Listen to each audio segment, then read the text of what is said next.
어쩜 이렇게 시간이 안 가는지 정말 버스 안에서 고인 이불 속에서 고인 고인은 언제나 너에게 고인 Data, populasi, sampel, penyajian data, tabel, dan diagram. Pengertian data. Data is a collection of information obtained from a observation. This information can be in the form of number, symbol, or the state of the object being observed. For example, in a biology experiment, you are asked to observe the growth of green bean plant. Setiap beberapa hari sekali, kamu akan mencatat panjang batang tanaman untuk diamati pertumbuhannya. Dari hasil pengamatan itu, diperoleh catatan angka-angka panjang batang tanaman kacang hijau.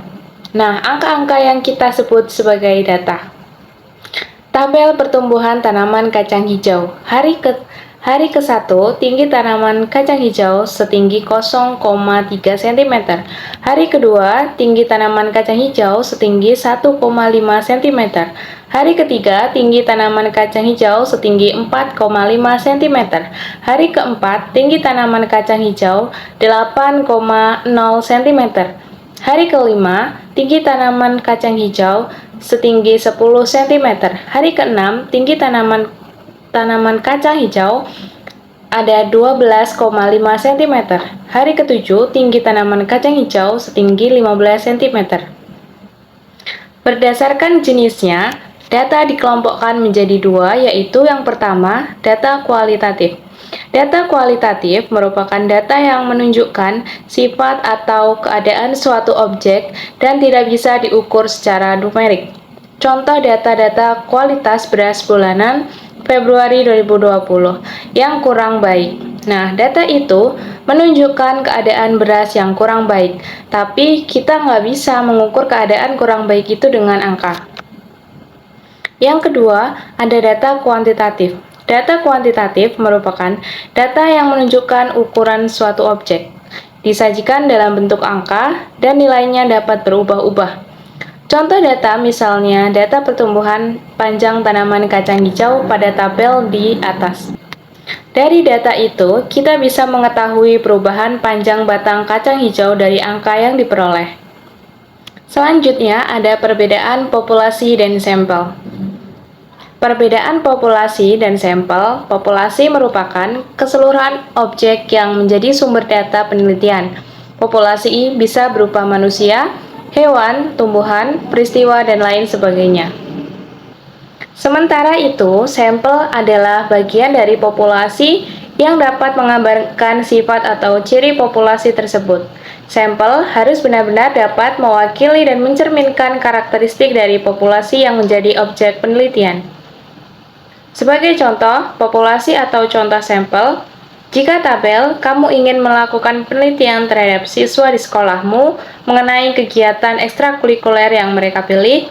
Oleh karena itu, yang menjadi populasi adalah seluruh siswa di sekolahmu. Tapi, untuk memudahkan dan mempersingkat waktu, kamu juga bisa melakukan penelitian dengan mengambil beberapa sampel saja, asal sampel itu masih mewakili populasi yang menjadi objek penelitian. Selanjutnya ada macam-macam penyajian data. Sebelumnya sudah diberitahu kalau setelah data terkumpul, maka langkah selanjutnya adalah menyusun dan menyajikan data. Penyajian data ini bertujuan untuk menyederhanakan bentuk dan jumlah data, sehingga dapat mudah dipahami oleh pembaca. Terdapat dua cara untuk menyajikan data, yaitu dalam bentuk tabel dan diagram. Nah, agar lebih mudah, kita langsung masuk ke contoh kasusnya aja. Di bawah ini terdapat tabel yang menyediakan data 20 siswa dengan pilihan rasa es krim yang mereka sukai. Penyajian di atas adalah dalam bentuk tabel dan diagram dapat kamu lihat pada penjelasan di bawah ini. Yang pertama, penyajian data dalam bentuk tabel. Tabel merupakan susunan data dalam bentuk baris dan kolom. Penyajian data dalam bentuk tabel berarti mengumpulkan data-data ke dalam kelompok yang sama pada suatu baris atau kolom, sehingga setiap kelompok memiliki frekuensi atau jumlah. Di bawah ini ada contoh tabel frekuensi rasa es krim yang disukai siswa. Pada gambar tabel angka di atas, data dibedakan menjadi 3 kelompok, yaitu siswa yang menyukai es krim coklat, vanila, dan stroberi. Masing-masing kelompok memiliki frekuensi yang berbeda. Kalau kamu perhatikan, tabel di atas juga lebih memudahkan dalam kita menerima informasi dibandingkan dengan gambar sebelumnya. Kita bisa mengetahui kalau dengan ada 9 siswa menyukai es krim rasa coklat, 5 siswa menyukai es krim rasa vanila, dan 6 siswa menyukai es krim rasa stroberi.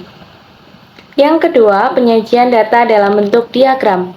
Penyajian data dalam bentuk diagram akan lebih menarik dibandingkan dalam bentuk tabel karena berbentuk gambar-gambar penyajian data. Bentuk ini dibedakan menjadi dua, yaitu diagram lingkaran dan diagram batang. A. Diagram lingkaran. Pada diagram lingkaran, data-data akan disajikan dalam bentuk lingkaran. Data-data ini telah dibagi menjadi juring-juring berdasarkan kelompoknya masing-masing. Berikut adalah dari data rasa es krim yang disukai siswa. Juring yang paling besar menandakan frekuensi yang besar pula. Data-data pada diagram lingkaran dapat disajikan ke dalam persen maupun derajat. B. Diagram batang. Pada diagram batang, data-data akan disajikan dalam bentuk persegi panjang yang memanjang ke atas dan memiliki lebar yang sama. Setiap batang tidak boleh saling menempel dan harus memiliki jarak yang sama. Dari data rasa es krim yang disukai siswa.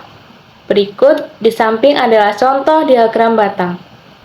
Selanjutnya ada pengertian populasi. Populasi merupakan jumlah keseluruhan dari objek penelitian. Selain itu, populasi dapat didefinisikan sebagai jumlah keseluruhan dari suatu satuan atau individu-individu yang karakteristiknya hendak diteliti. Satuan ini dalam istilah ini mengacu kepada unit analisis, bisa dalam bentuk orang-orang, benda-benda, lembaga-lembaga, institusi-institusi, dan lain sebagainya. Selanjutnya, ada pengertian populasi. Populasi merupakan jumlah keseluruhan dari objek penelitian. Selanjutnya, ada pengertian sampel. Jika pengertian populasi sudah dijelaskan di atas, lalu apa pengertian dari sampel? Sampel secara sederhana bisa diartikan sebagai sebagian kecil dari objek penelitian yang dipilih oleh peneliti. Sehingga, dari keseluruhan objek penelitian yang disebut dengan istilah populasi, kemudian diambil beberapa saja objek yang diambil ini disebut sampel. Contoh populasi dan sampel. Yang pertama, penelitian dilakukan terhadap siswa SD kelas 6 di Kabupaten Pati. Jumlah sekolah dasar di Kabupaten Pati ada 10. Lokasi yang berjauhan antara satu SD dengan SD yang lain membuat peneliti hanya meneliti sampel yang diambil dari 3 SD di Kabupaten Pati tersebut.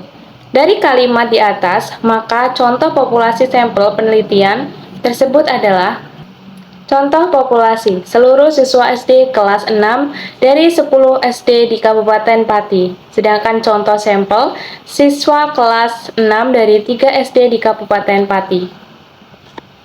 Terima kasih.